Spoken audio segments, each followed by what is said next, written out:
berperan sangat alat negara.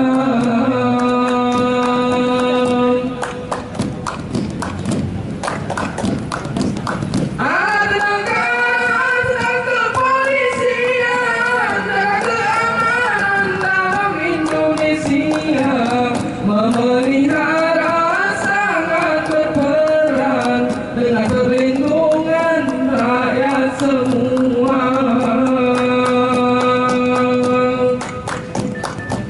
Menegakkan hukum dengan ketertiban dan pelayanan kawan harus membina partisipasi dengan kesadaran hukum peraturan dan undang yang ada.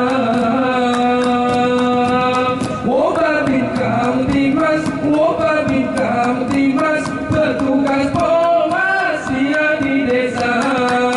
Wababin Kamtibmas, Wababin Kamtibmas, petugas Polmasia di desa.